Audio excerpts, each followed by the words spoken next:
The federal prison where I actually grew up. And the reason I say that is because that's where I began to realize that the frustration and the anger that I had built up for many people was only hurting me.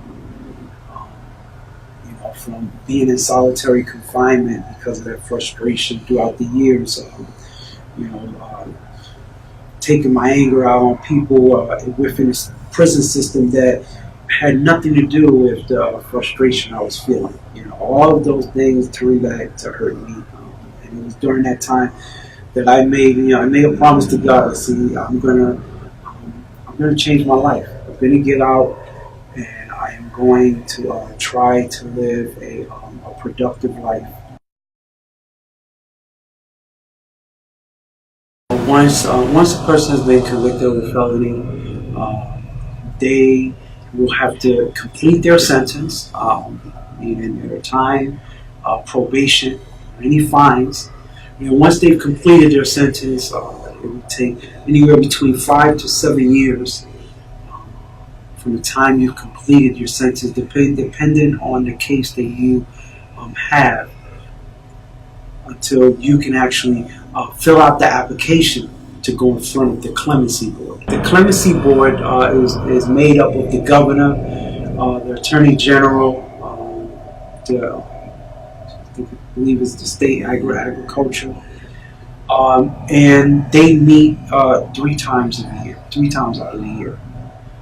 So you would wait 5 to 7 years before you actually fill out the application. Once you fill out the application, because they only meet 3 times a year, and because the current governor that's here in the state of Florida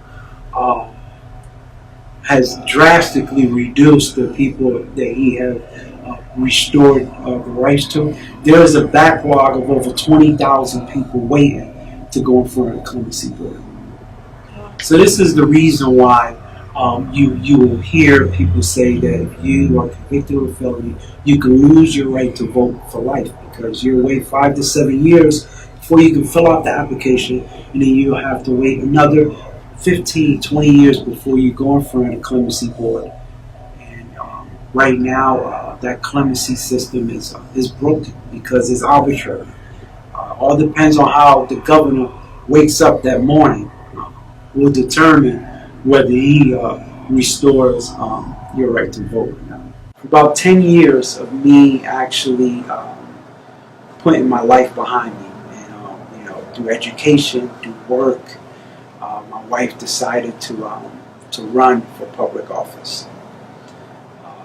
And when she decided to run for public office, we knew that it would be a long journey, but we were nowhere near prepared for what was ahead.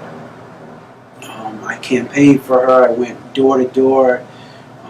I helped organize her campaign, and then towards close to her election, she received a call that said, "Hey, we heard that your husband is a convicted felon." But I'll tell you, it was definitely a sad moment, because even though I campaigned for her, I knocked on doors for her. I made calls. I was right in the center of her campaign.